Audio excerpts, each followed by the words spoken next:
us Dr. Srashti Jyoti Agrawal, a PhD scholar at CSIR-IGIB Delhi, under the guidance of Dr. Bhavana Prasher Madam, a senior principal scientist at New Delhi. Ma'am, I request you to please continue with your presentation. Hi everyone, I'm Srashti. I am doing PhD from IGIB and I am currently working on mitochondrial disorders and how these disorders can be diagnosed and understood properly. So today we'll be talking about genome structure and organization.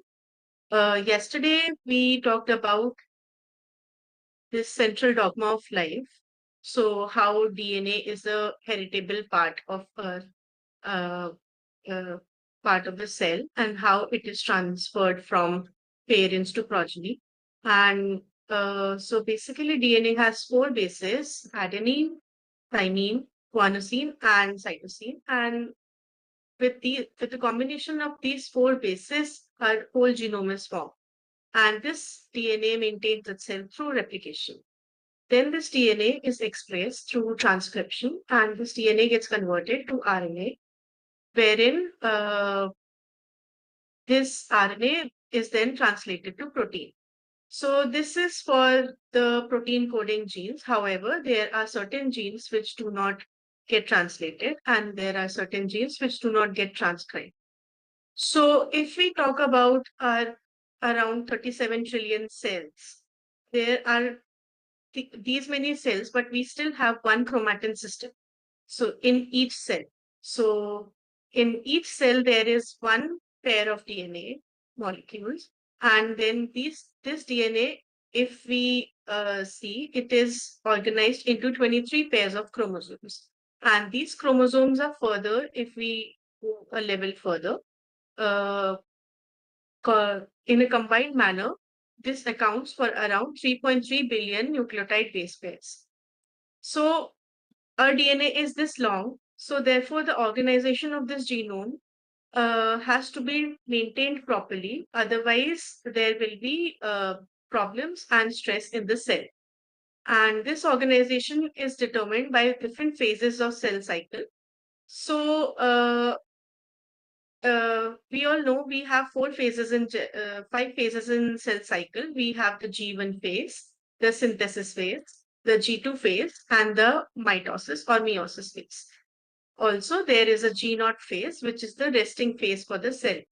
So in these G1 and G2 phases, these are the regulatory or checking phases. And the synthesis phase is where the synthesis of DNA, that is the replication, takes place.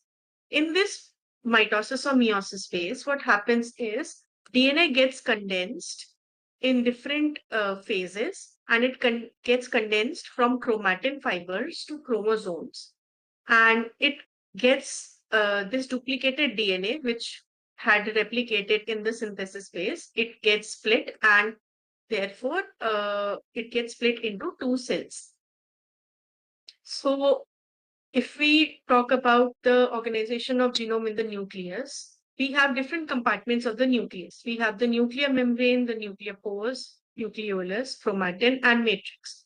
And each of these compartments is important for different functions to maintain the DNA. For example, the membrane is the double membrane barrier, and it protects the DNA from cellular stress. These nuclear pores, which are there in the membrane, these regulate the import and export of different molecules which are necessary for the genomic maintenance. This nucleolus is a region in the matrix of DNA, in the matrix of nucleus, which maintains the genomic integrity by monitoring the cellular stress that is experienced by the cell, and it sequesters stress response molecules in response to these cellular stress so that the DNA can be protected. Then we have these chromatin fibers, which are wherein the DNA is packaged, and the function is packaging as well as protecting the DNA. This chromatin also regulates the replication, transcription, and repair access of the DNA. And then we have the matrix, which provides structural scaffolding by anchoring chromatin loops, which is formed in the chromatin. And it basically provides a spatial place for the genome to be present. It also contains different molecules which are important for maintaining the DNA. So the biggest or the tertiary organization of genome is the chromosome and chromatin. So, like I said, the DNA gets condensed from chromatin to chromosomes during the metaphase. And during metaphase, this is how the chromosome looks like. It has a telomere, centromere, telomere at both ends, and a centromere. So, if we look closely, this condensed chromosome is basically a lot of chromatin fibers packed very closely with each other. And if we go further, if we zoom into the resolution, we can see this is how a chromatin fiber looks like. So at the secondary stage, these chromatin fibers are basically DNA wound around nucleosomes and DNA wound around histones, which I will explain further. And this one unit is called nucleosome. And further, if we go one step further and look at the primary level of DNA organization, we can see that it is a double helix structure.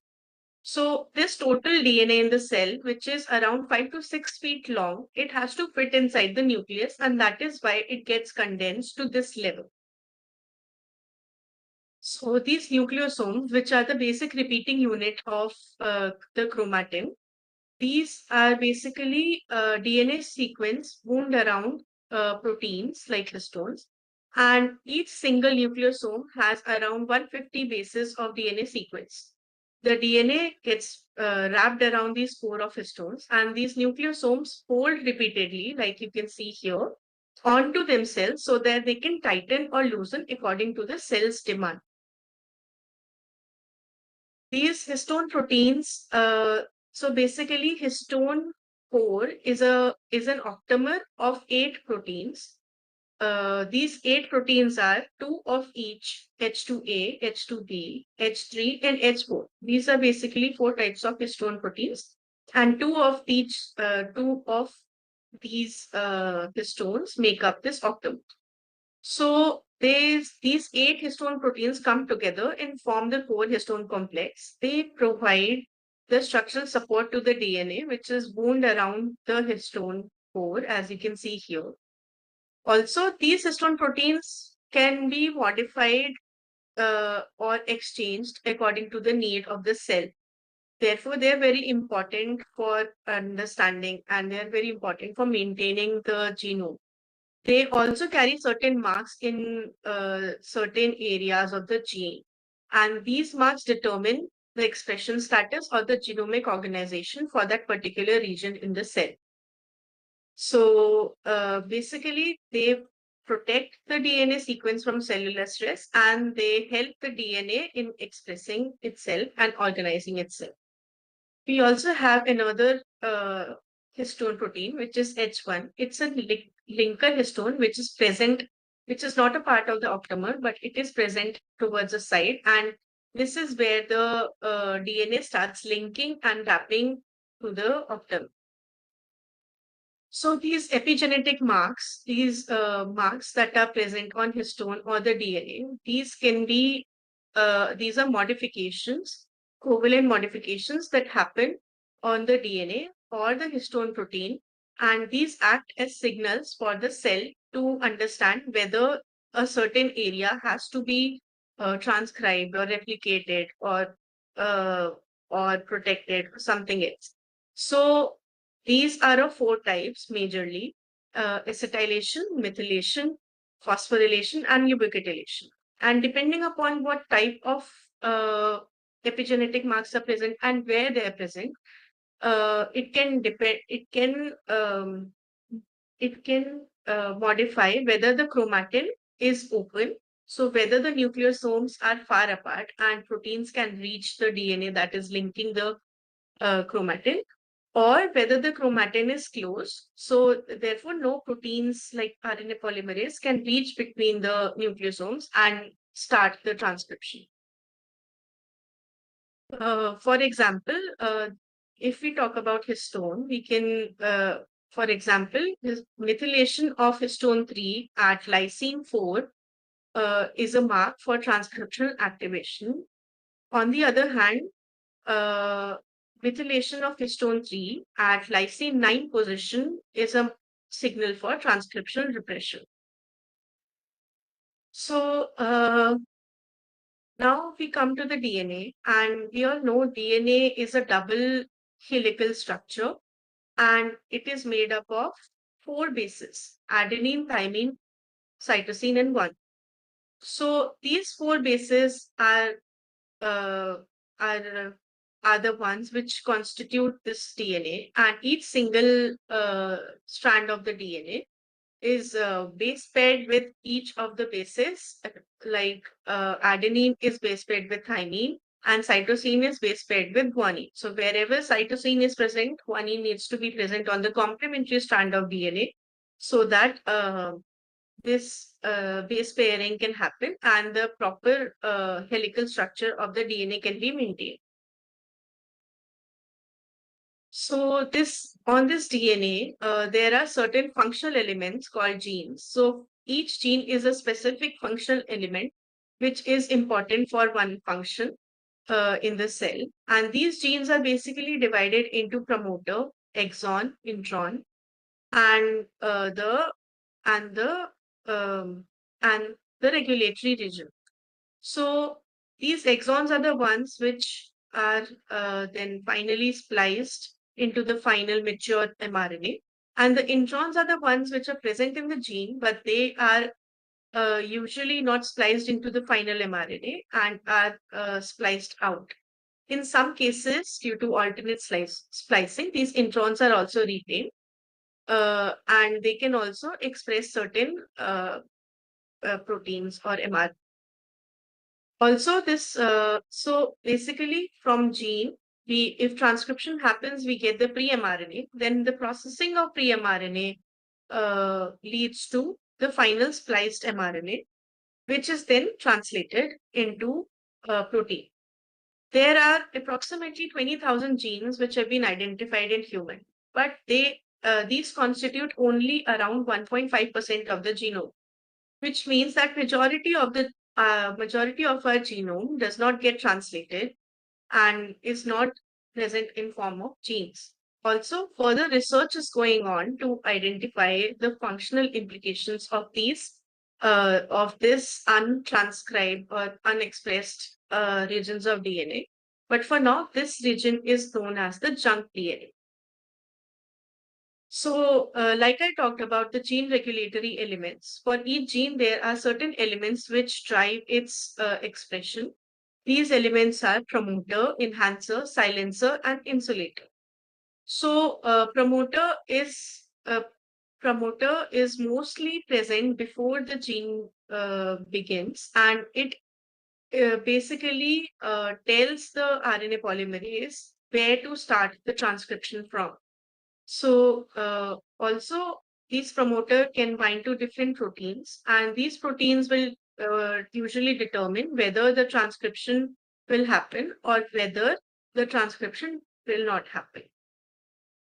Then we have enhancer, which can be present anywhere on the strand of the DNA. It can be either in a cis configuration, that is, it has to be present on the same strand of the DNA on which the gene is present, or it can be a trans enhancer, that is, it can be present on some other DNA molecule, that is, some other chromosome as well. So, enhancer basically enhances the function of this promoter and leads to expression of the target gene. Then we have the silencer, which is a sequence that controls the controls the gene expression, and these silencers can either directly bind to the repressor molecule, which leads to inhibition of the expression of target gene, or they can make the repressor bind to the promoter and thus inhibiting the function of the target gene. Then we have insulator. So basically, these insulators are present between the enhancer and another gene, which is the non-target gene. So they act as insulator, like their name suggests, and they make sure that this enhancer does not act on any other gene except the target gene. Also, we have for each transcription happens in topologically associating domains, which are basically DNA looped onto itself with the help of CTCF binding sites and cohesins. So each molecule of DNA has CTCF binding sites, and each site has a specific orientation.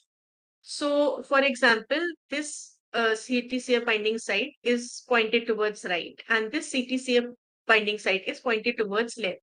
So, when these two sites are facing each other, CTCF is allowed to bind to these sites. And when CTCF binds to these sites, cohesin loops around the DNA to make a chromatin loop.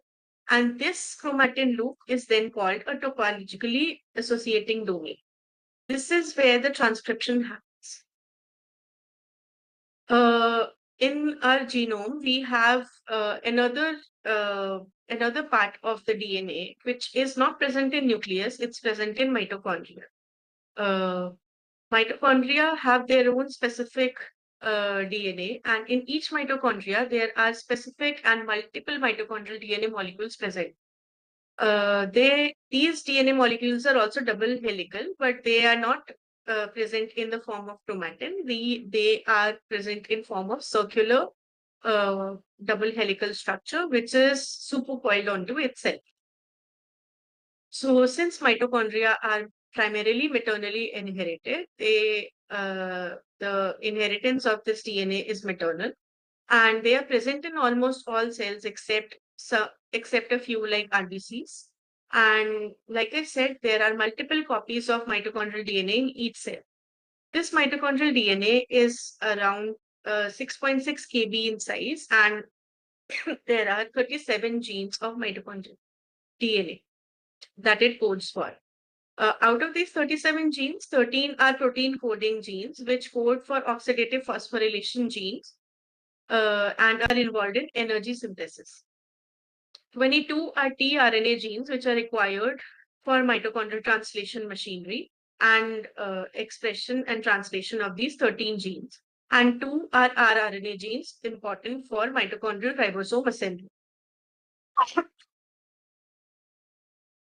So now we have studied about the genomic structure, but how do we study the genomic structure? So what are the techniques that are important for studying this genome? So we have DNA sequencing. We can directly sequence the DNA through multiple techniques like Sanger sequencing, next generation sequencing, etc. However, if we want to study the whole genome, we can make use of whole genome sequencing or long read sequencing. Then we can study the chromatin assembly and interaction as well. And there are multiple techniques for this. A couple of these are ATAC-seq and chromatin conformation capture like high C, 4C, 5C. Then we have epigenetic marks. Then we have epigenetic marks. To study the marks on histone or DNA, we can perform chip seq and cut and run. And we can also study the genome by imaging techniques like FISH, karyotyping, SKY, etc. Currently, integrative multiomics are used to understand all the aspects of genome. So, for example, along with studying the epigenetic marks, we can also understand the chromosome assembly and interaction, and we can also perform imaging to get a holistic picture.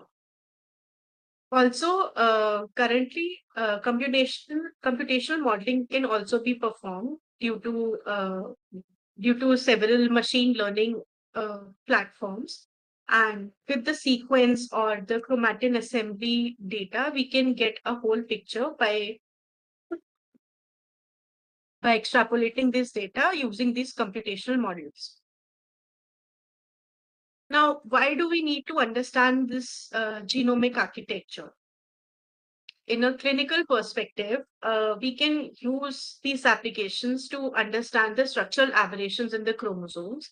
For example, large chromosomal deletions or large chromosomal rearrangements or insertions, inversions, etc. This will be covered in the structural variants topic in the genomic variants lecture, which will happen next in the series.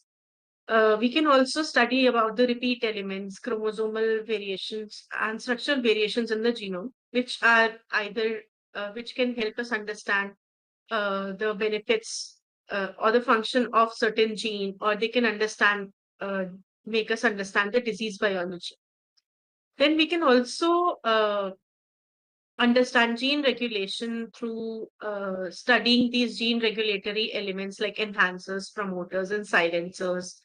So we can understand the functions of this gene and whether mutations in these gene regulation elements, what are their effects. We can understand that using these the genome, understanding the genome. Then we can study the chromatin conformations, for example, chromatin modeling, accessibility, and looping to understand specific biological states. Uh, every type of cell and every biological state has its own chromatin state. So it would have specific regions which are transcriptionally active. It would have specific regions which are not which are specifically inactive, transcriptionally inactive, because the cell needs them. So we can understand these kind of biological states by understanding the chromatin conformations.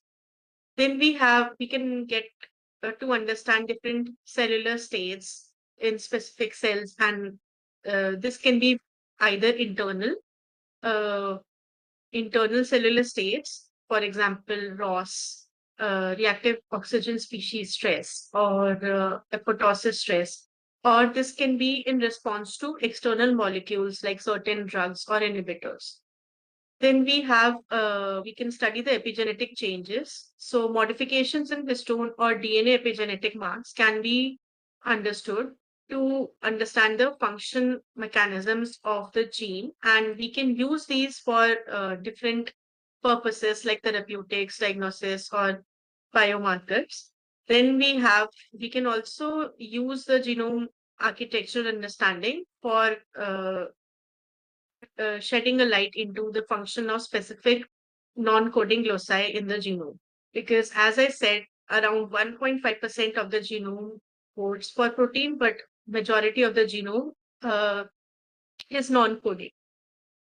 So we can understand structural aberrations, and I'm giving examples for each of these applications. However, there are more, more specific applications present in the literature. So, for example, to understand the structural aberrations, we can use karyotyping, where we create a metaphase plate, and these metaphase chromosomes are put upon on the slides, and then a picture is taken through microscope, and then we can figure out whether a specific part of the chromosome is missing, or a chromosome is longer than usual, and these kind of chromosomal aberrations. Then we have sequencing as well. As you can see, the reads that correspond to each part of the genome are present over here. And we can see that for this specific part, there are no reads. So we can understand deletions or insertions in the genome like this using the sequencing. And this is usually helpful in certain diseases where either there are chromosomal aberrations or there are large deletions or insertions in the genome.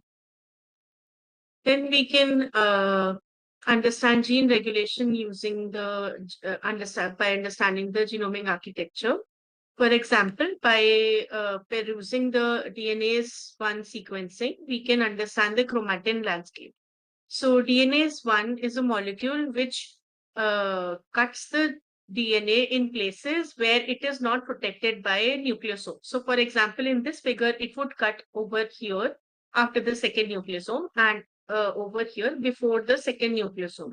So, because the cuts are present here, if we cut the DNA using DNA is one, and then sequence this DNA, we can get to understand which area is transcriptionally active. Because if it's not tightly packed by the nucleosomes, this area could be transcriptionally active if transcription factors are occupied at this area.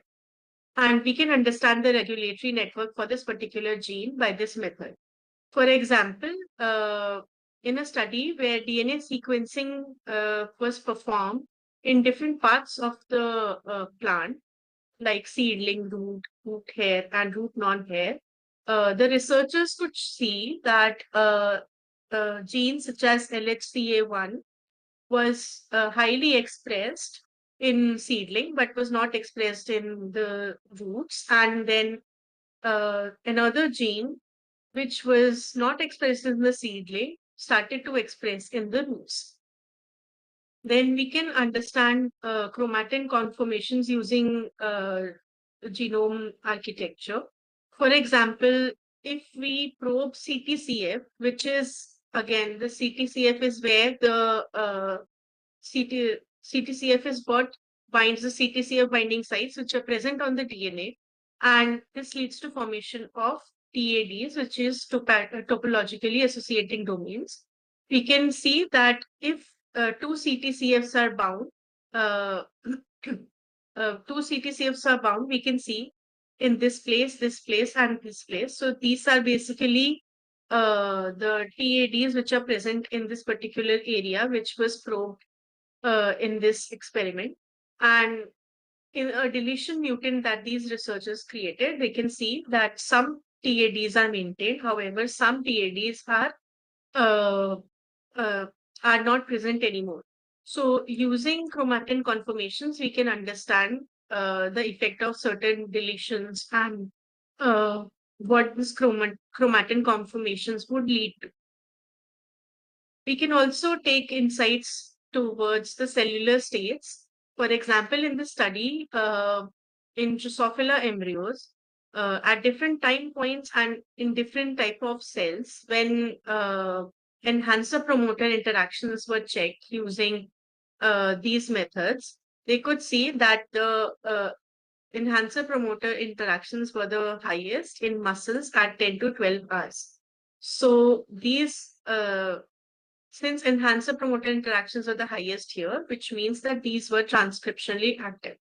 So this basically gives us insight into the cellular states at different time points or in different responses. Then we can also look into epigenetic changes, and these epigenetic changes basically are modified with response to the different cellular states. So, for example, for an active gene, certain certain epigenetic marks would be present and certain would be absent. And for a silent gene, which is not transcriptionally active, certain marks would be present and again certain would be absent. So, for understanding the non-coding region, like I said, majority of the DNA in a genome is right now considered to be junk DNA.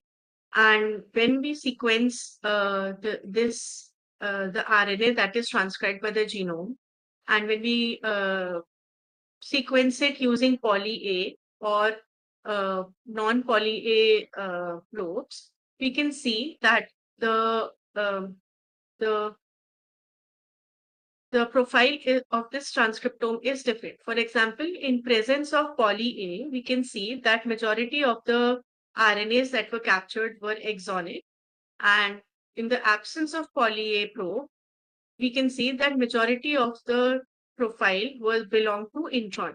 So this shows that non-coding regions need to be studied.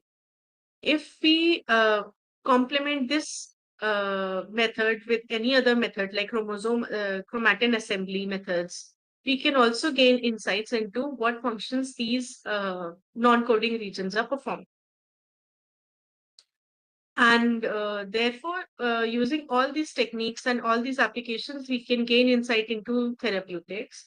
And specifically in cancer research, these therapeutics are uh, taking advancements, and we can create personalized therapy on the basis of what is the profile, transcriptomic or epigenomic profile of a certain individual, and create personalized therapy for this patient. For example, on the basis of specific DNA methylation or histone modification, there are several cancer drugs which are existing right now, like nucleoside inhibitors, non-nucleoside inhibitors.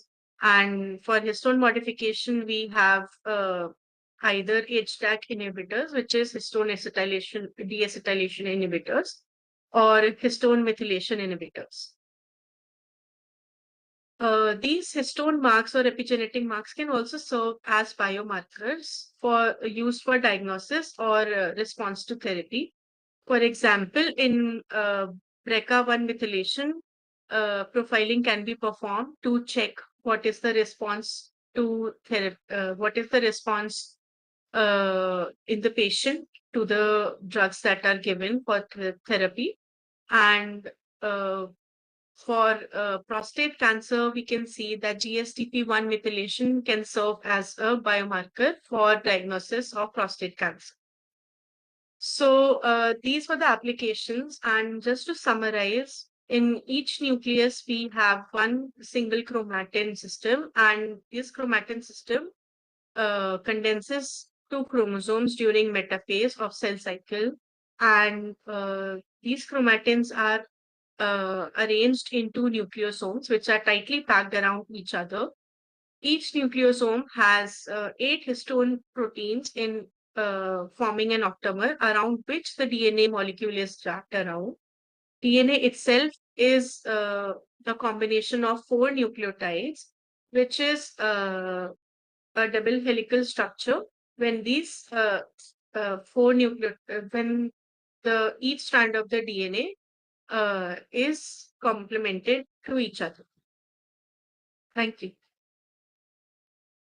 Uh, I'm open to questions if anyone wants to ask anything. Participants are requested to ask the questions in the chat box. Srashti, I hope you have also given the links to some of the reading material or further reading. Yes, yes. Reading notes have been provided and they will be shared in the Google Classroom. Okay. Yeah, because because in this class they got this whole idea, but they can go further and read in the different resources that are listed by you in the classroom. You may also write few questions from your talk, whether, I mean, to understand whether they have got a clarity, so that even the organizers or others can, students or the participants, they can also find questions useful so that they can recapitulate what they have heard and learned in this. I have formulated a list of 15 questions, which Okay. would also increase the understanding and make sure that everyone has understood all the topics that are So covered in this lecture. most of the participants are students of MD course, and it would benefit them in their exam also to recapitulate all these ideas. So if you have the questions, you can even pose them, and of course you will put them in the classroom. But for now, if you want, you can also say or show it on the slide. So the questions I formulated actually are a little bit, so there are one paragraph questions. So Okay. uh, Better to send that in is the why it will be classroom. better. Yeah, better to send it in. Yeah. So, for mainly for the students, there would be many faculties and other people also. But as you heard in the last lecture, there was an introduction and the DNA structure and double helical, up to double helical, it was told. But since the DNA is so long and it has to be packed into the tiny nucleus of the cell, how it actually, if it was to be just bundled around, it would actually not be available when it is required. So it has to be organized in a certain manner and also opened up only when there is requirement. So requirement for transcription. So that is a part today we heard in detail from Srashti. And even as you mentioned about the cell states, even different cells will have a different way of opening up their part because they will require only certain genes to be expressed more in amount so that they can perform and produce the respective proteins. So this is how a genome not only structurally organizes itself, but it also leads to the functional organization of genome for making it accessible for transcription and further taking it up for the protein synthesis, which is required for the cellular functions. So Srashti, you have some questions in the chat box in the meantime. If you can just open, or should I?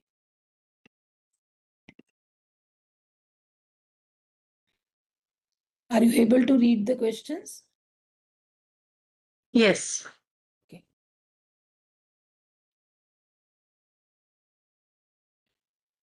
So, Dr. Sampath, to answer your question, why do epigenetic marks like DNA methylation attach to specific bases, for example, cytosine, and not others? What determines that specificity? So, this specificity is basically determined due to the ability of certain methylation, certain marks. This is covalent binding, right? So covalent binding can happen only in certain conditions. For example, uh, carbon has 4 valencies and it can bind to four other elements. However, those 4 elements has to be determined properly due to the valent electrons present. So these are determined by the rules of covalent binding and also the proteins that are present to catalyze these reactions. Also, there are certain motives which determine how and where these epigenetic marks will be present.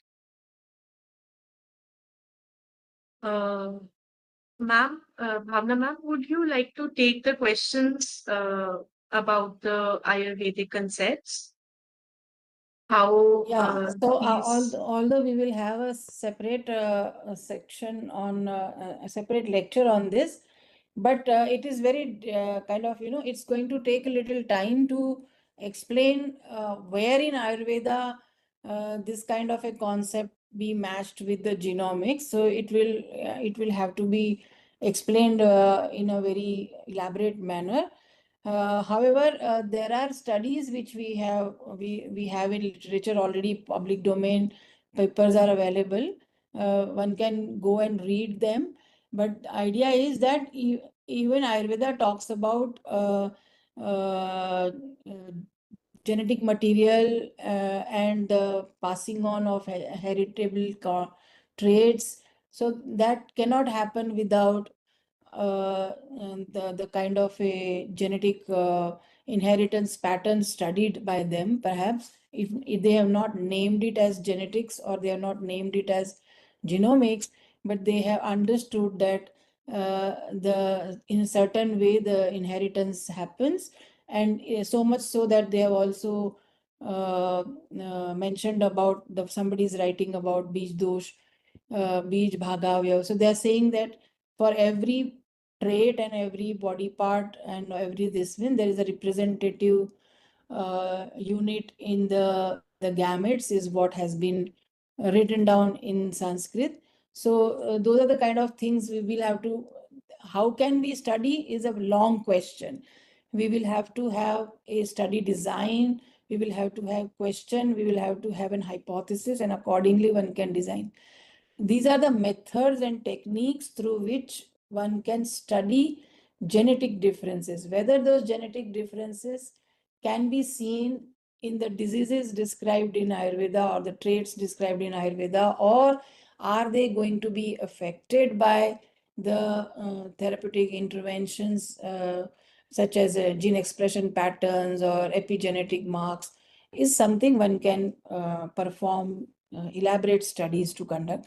But yes, the curiosity is understandable, and we will have these questions answered as much as possible in the lecture that is planned.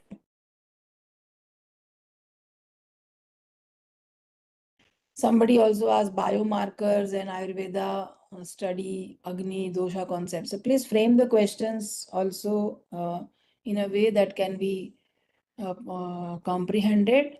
And about correlation with you, this is the first of all, you need to get to know what is possible to be studied in genomics and how it is studied, and these are the techniques and methods how we can apply that for understanding any disease or any physiological trait or any anatomical trait. That is one question, and for that there has to be a proper study plan. We will have to discuss about that in detail.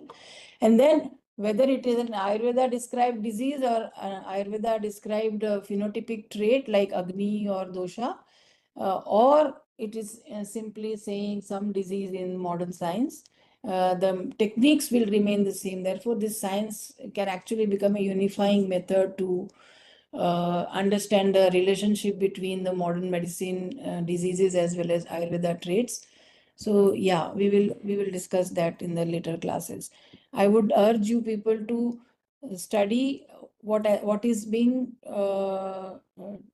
kind of discussed here more in detail in the reading materials, so that you can start synthesizing your own ideas and think more in a granular way.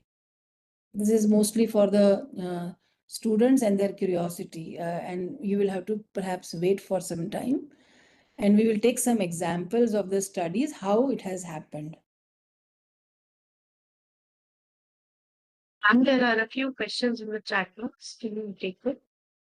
Does cytokine storms and genomics have any relation? There might be an indirect correlation, but I'm not aware. So cytokine storm is in response to some infection or in some inflammatory condition. And cytokines are also proteins, okay? So if the protein has to be synthesized in a higher amount, definitely the corresponding gene expression also has to go up, and that is also going to be done through the same process as we spoke now. So genomics and cytokine storms relation means it's the genetics which is going to genes which are going to transcribe and get translated and synthesize proteins and produce cytokines. So this is the relation, and whether there is any susceptibility or if people are more prone to cytokine release can be the question. So that is something, a susceptibility point of view, that why certain people develop cytokine storm in response to some infection or an inflammatory condition and others do not. So that can be a question, and there can be a severity of infection or other aspects or immune relation, and some people may be more prone to such kind of an inflammatory cytokine storm. So yes, there can be, but I mean, I hope I have answered this question. If we plan to conduct a research study at PG level, what key factors and prerequisites should we focus on? I mean, you have to have a hypothesis to build and also design the experiments accordingly.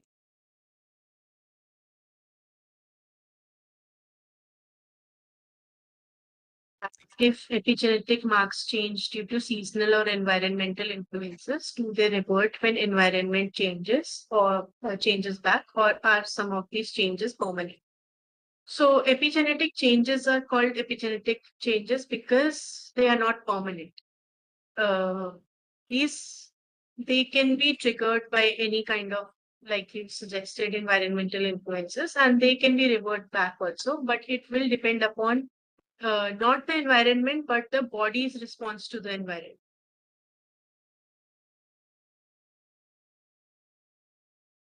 That answered your question. So does it happen? I think maybe Srashti, what the question is whether it can happen so rapidly. I don't know the timeline currently of how rapidly it can happen, but in individual cells, yes, it can happen rapidly, but at the organismal level, I don't know the timelines currently.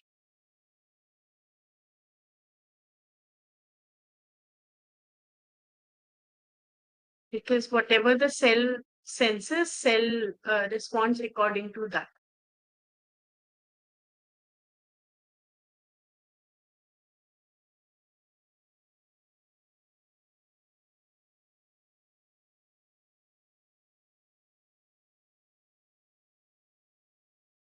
There is a question for you. Which biomarkers are used to define tridosh Which function? biomarkers are used to define Tridosha function? Okay. So this is something under exploration, basically. We do not know right now what is the biomarker for Vat, what is the biomarker for Pitta, what is the biomarker for Kapha. And for that, we are conducting lots of studies to identify that, okay, now how do you, first of all, I would like to further ask Dr. Pallavi, how do you identify dosha in a petri dish or in any examinable experimental setup so that we can do a biomarker testing on it? What is the model for tridosha? By function in what?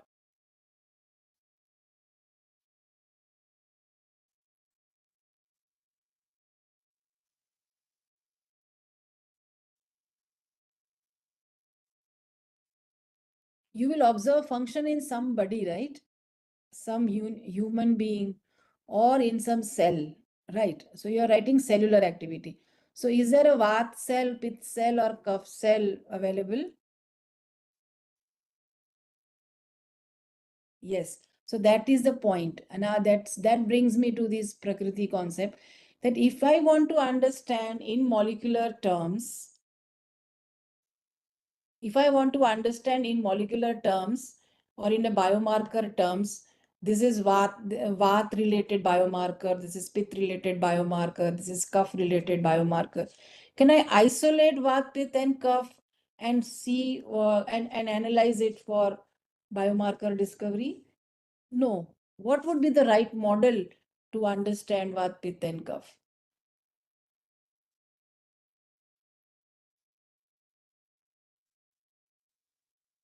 So Prakriti is one such live model. Individual, all cells, every tissue, every individual, all organ systems have all doshas. We know that. But if we were to find out a Prakriti of an individual or Prakriti of a population, and if certain individuals in a population have a very high amount of Vata functions expressed, as you wrote by function, Vata functions are highly expressed in them, giving rise to Vat Prakriti features. Pitta functions highly expressed in certain individuals and giving rise to Vat Prakriti features, Pitta Prakriti features. Similarly, Kapha functions high, giving rise to Kapha Prakriti features. And this is exactly how you read in Charak Samhita that Vat, because of its this attributes or gunas, produces this kind of feature. So it is like Vata in guna and karma going very highly expressed give rise to certain features. Now, if we were to analyze these features in individuals and identify individuals who have Vat high, Pit high or Kapha high in their Prakriti and thereby in their physiological functions also, then we have some basis to compare. Now, in these individuals, which biomarkers are high? In the cough individuals, which biomarker? That also is by comparison. We will compare Vat versus cough, or Vat versus Pitta, or Pitta versus cough, or people with a non-dominant Vat, Pitta and cough. They don't have any one dominance versus those who have a one dosha dominance. And so that is what I am trying to convey, that for testing anything, you need a model, or you need a system in which you can look for those differences. And then those differences can be measured through biomarker or genetics or epigenetics. Even if somebody is asking whether we can study the concept of Bij Dushti, so you'll have to find out people on the basis of Ayurvedic description that this is of this disease, and perhaps this is running in family, and this person is not having disease and their family also doesn't have that disease. Then you will compare. And where will you compare? What will you examine? You will examine biomarkers, you will examine gene expression patterns, you will examine epigenetic marks, and see where the difference lies. I hope I answered the question to some extent. How is genotoxicity different from gene mutations or epigenetic changes? So, genotoxicity is ability of any molecule or compound to produce these gene mutations or produce these epigenetic changes. So, for example, specific mutagenic compounds, which are genotoxic, can create gene mutations, genetic mutations in the genome, or they can lead to stress, which can trigger epigenetic changes in our genome. So, genotoxicity is the ability of producing specific deleterious mutations in the genome.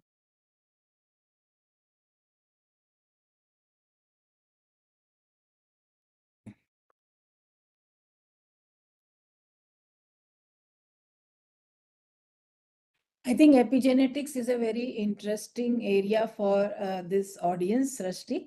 So I would really appreciate if you give a very, I mean, you can give in a staggered way or maybe in a stepwise way the reading material for students to have initial this one, and then its applications, and then more deeper aspects. So I'm really happy for this interactive session, that people are finding this, especially this epigenetic related topic, quite relatable and interesting.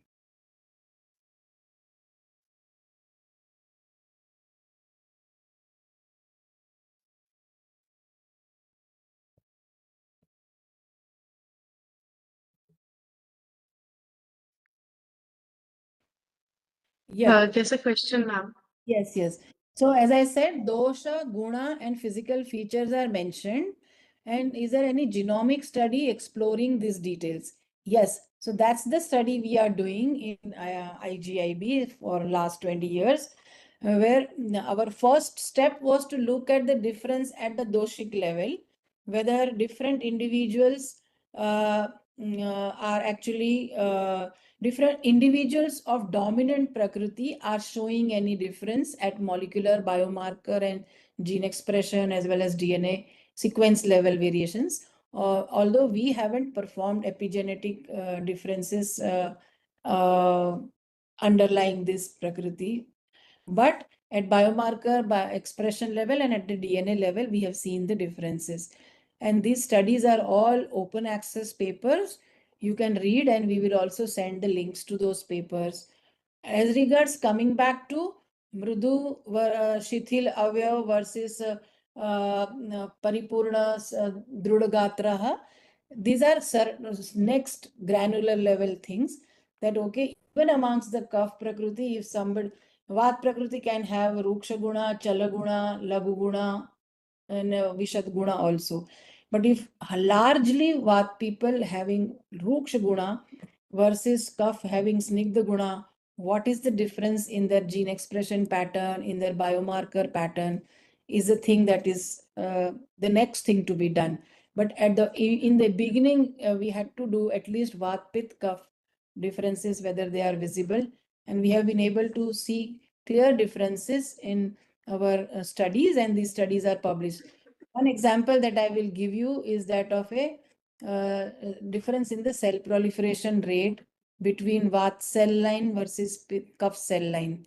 And this paper you will find in the Cell Cycle Journal, that even though healthy individual derived cell lines are developed and they are not given any trigger or a stress, even at the baseline, their cell proliferation rates are different, which tells about that Vayu Vibhajati wala jo function hai Vayu ka, that is more expressed at even cellular level. Similarly, we have also shown the hypoxia, thrombosis related markers more seen, thrombosis related genetic variations more frequently observed in one Prakriti versus the other. So I would encourage you to read those papers. We will send the link to those papers also. Yes, but this is the way to go about. I'm happy about the questions also, that we first need to. So our model would be either people stratified into disease, non-disease, Prakriti, SAR groups, and then look for genetic variations or biomarker variations in them, or develop cellular models and look for the variations in function level. Or we can also have medicines of those quality entered into cell lines or into model systems, and then see what kind of epigenetic genetic changes it is inducing. So as I would again say that these are the methods, techniques, and science which can be used for exploring the differences between Vat, Pitta, and Kapha, between Sam and Niram Avastha, or between Srotorod or Srotoshuddhi Avastha, whatever Avastha you want to look at the molecular basis of it, you will have to find those clinically and employ them and examine them.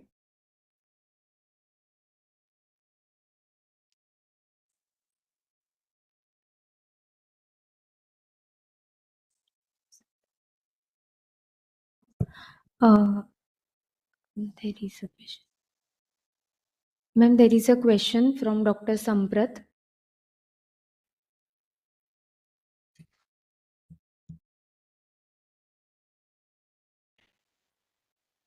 Yes, so Prakriti is a stable constitutional phenotype. Is it feasible to map Ayurvedic Prakriti categories onto existing genotype phenotype data sets?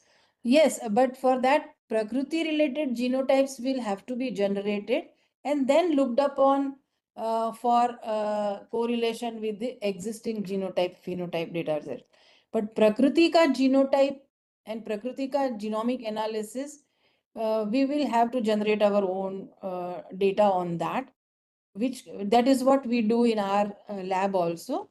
When we generate our own Prakriti stratified individuals ka genetic data, we try to see the genetic differences that we have observed between Vat, Pitta, and Kapha, or between Vat, Pitta, and Kapha and the background population which is not dominant of Vat, Pitta, and Kapha.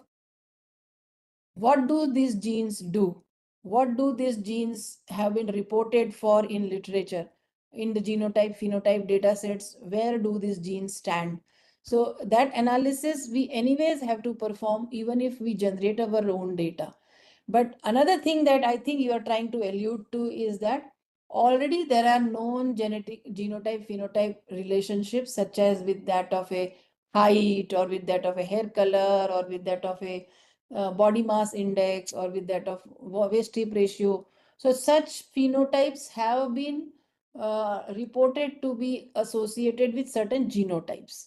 So if those genotypes are already known, then can we say that this genotype is more likely to be there in this Prakriti, because this Prakriti has reported to be having this kind of a phenotype? But that is again an hypothesis. We will someday have to uh, uh, prove that hypothesis by testing it on those Prakriti data.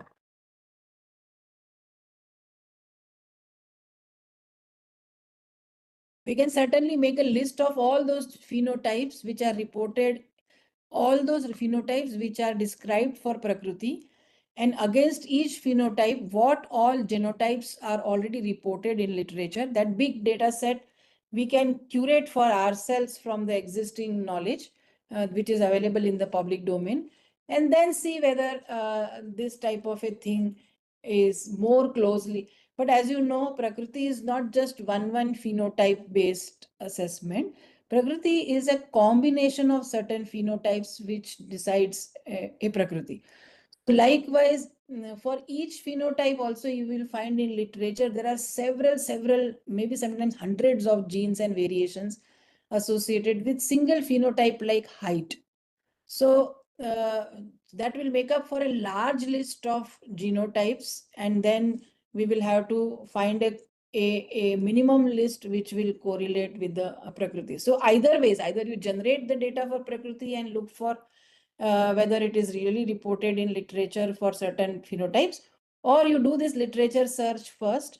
And you can also do this, I mean, students can also take up one phenotype and look for their already reported genetic variations. That will be a good exercise to get into how genetic variations are identified, reported, and stored in databases. I hope I answered your question, Dr. Nayak.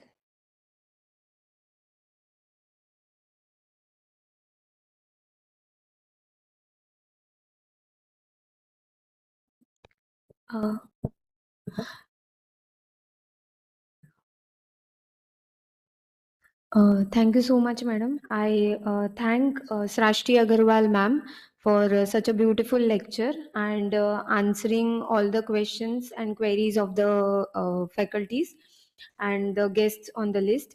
I even thank Bhavana Prasher madam to relate the concepts with Ayurveda and making it more easy for us and for our understanding. Thank you so much, madam. We have our next lecture on Monday, and the timings of the lectures will be shared in the groups. Thank you so much. Okay. Thank you for having.